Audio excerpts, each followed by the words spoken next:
I use the word brilliant a lot to describe the work of J.R. Tolkien on this channel. I might think I overuse it sometimes, not because Tolkien is ingenious, but because sometimes I feel like the word might lose its meaning on this channel. But I truly think, in my heart of hearts, that we all underestimate the genius of J.R.R. Tolkien, no matter if you've read it one time or 100 times. He is perhaps the most brilliant novelist and storyteller that I've ever read. And in the latest discovery of his brilliance that I've just kind of figured out, I found a little thing about memory and the Ethelus leaves that is just phenomenal. And it's just quite a brilliant bit of writing by J.R.R. Tolkien. So the Ethelus, or the Kingsfoil, is the thing that heals those from the Black Shadow. Now, the Black Shadow is the malady cast upon people from being in the aura of the Nazgul. The books describe the Black Shadow in a really bleak and scary way. The book says, "But now their art and knowledge were baffled, for there were many sick of a malady that would not be healed. And they called it the Black Shadow, for it came from the Nazgul. And those who were stricken with it fell slowly into an ever deeper dream, and then passed to silence and a deadly cold, and so died." And so the Ethelus, with the hands of the healer who uses it, Aragorn, is the way that people are healed from this black breath or this black shadow. But when I read about this the first time, it kind of passed over my head. But when I read it, the scent of this is different for every single person who uses it. And it's used on 3 people in the chapter. So I want to talk about this because I think J.R. or J.K. Rowling, yet again, just straight up stole this from Tolkien. Tolkien probably stole this from someone else, I'm sure, but the most powerful love potion in the wizarding world for J.K. Rowling is Amortentia, because it smells different for every single person who inhaled it. It smells like their favorite things. So Hermione, it smells like freshly mown grass and new parchment, and then she stops, but it's later confirmed later that she smells Ron Weasley's hair. Now, the Ethelus works somewhat similar to this, except that it is not obviously a love potion, but a solution to the malady of despair and depression and the feeling of voidness, which is probably not a word, but maybe just disassociation. The feeling like you are just living in a bleak, dreamless state. And so in Merry's case, this is because of his trauma and his shock at seeing the war, but it's mainly because he stabbed the Witch King. Eowyn has the same kind of deal, and so does Faramir. They're all inflicted with this malady. And the scents that help them come back to the real world are probably the coolest part of this entire chapter, which is already chock full of cool things. I probably think that this is really cool because I feel like I'm uncovering new ground for the first time. But the sensory details of some of the most important things in Tolkien are, again, I think just that. They're probably some of the most important bits of Tolkien's writing here. And these sensory details are vital to understanding exactly why these smells are the things that bring you back to the land of living. Because another thing you have to know about the Black Shadow, again, or the Black Breath, is that it seems to almost bring you to a spiritual realm. Now, I don't exactly know where it brings you, but when Aragorn heals them, he seems to transport himself almost to a different realm, and he calls them back. I make mention of a little note. I'll talk about this quote later, but I made a comparison in a discussion on a live stream how I kind of find this similar to the movie Soul and the Zone, which is the place between the physical and the spiritual.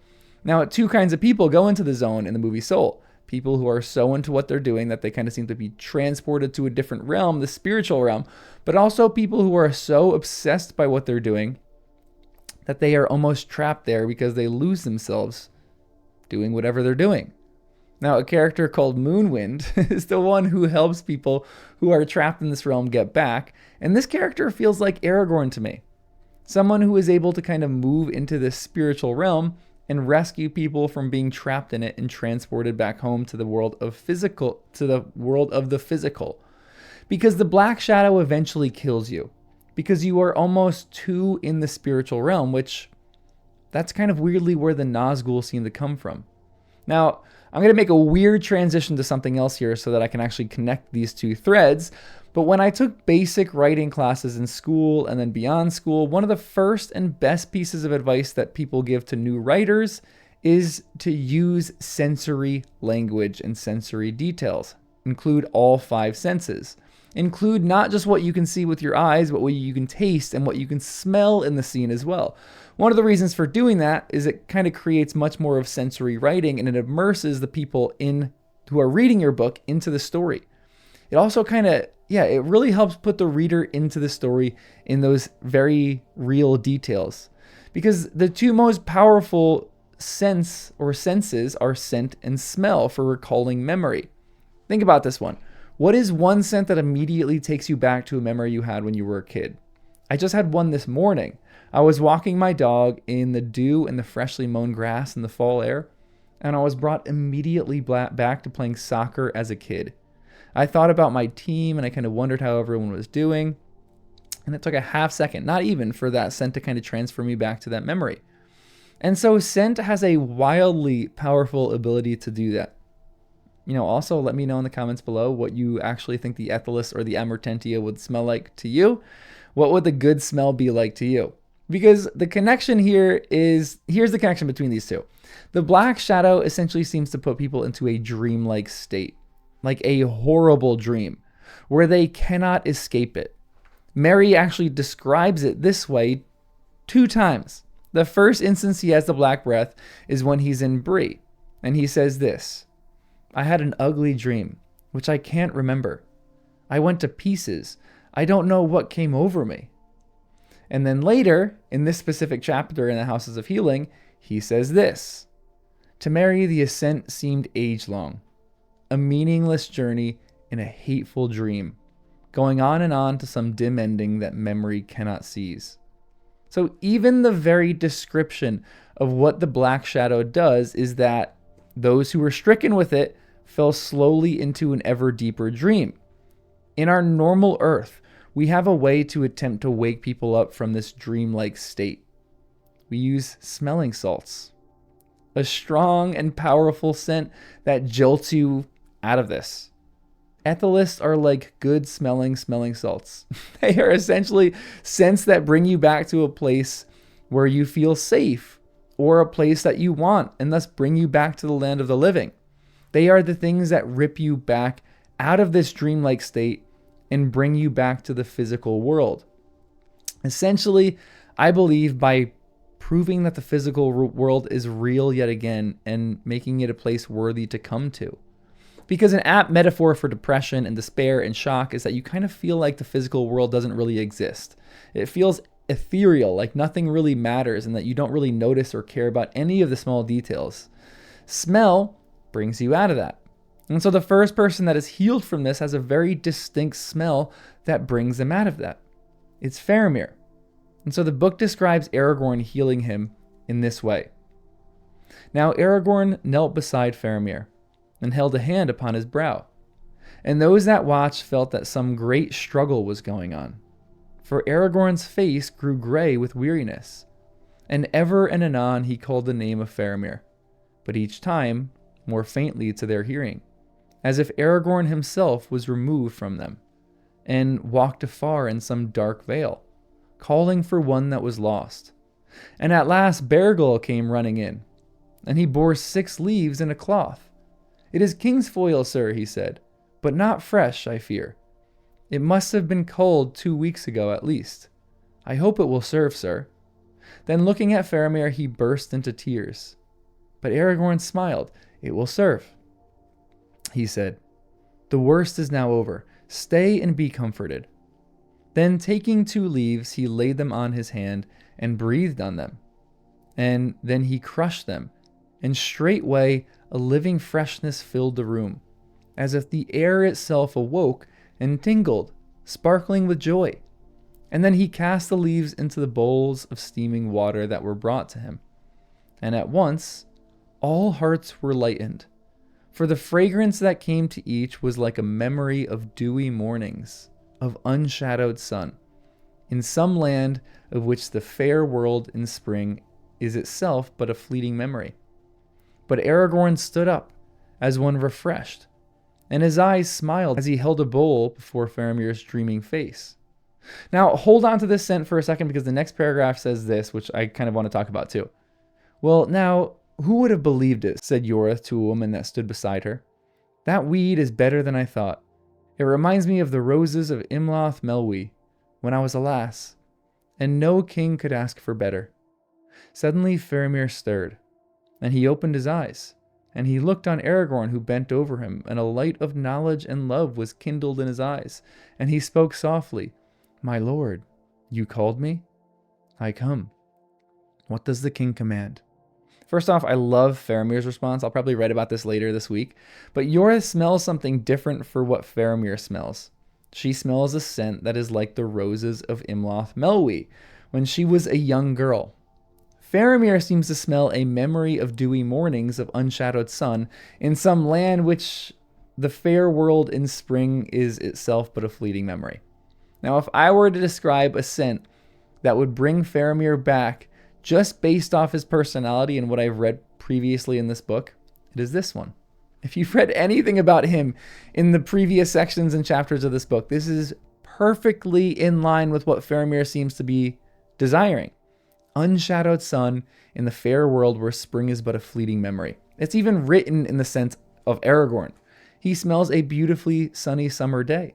And I can imagine Faramir as a boy sitting in some bright corner in the grass of Gondor in his youth with a book open and the summer sun kind of shining down on his face as he reads. This is what brings him back. It's the scent. But I believe that it's really the memory of this moment. It's the reminder that the world is physical and real and that he should quickly come back to this world because it's good. It's just writing beyond brilliant here. Now, the next person who experiences this is Eowyn, and her scent is so different from the other two. Because if you know anything about her, she has been kind of trapped her entire life. She's felt caged, like she has no agency in her own life. And her childhood was really dark as well. Her parents died.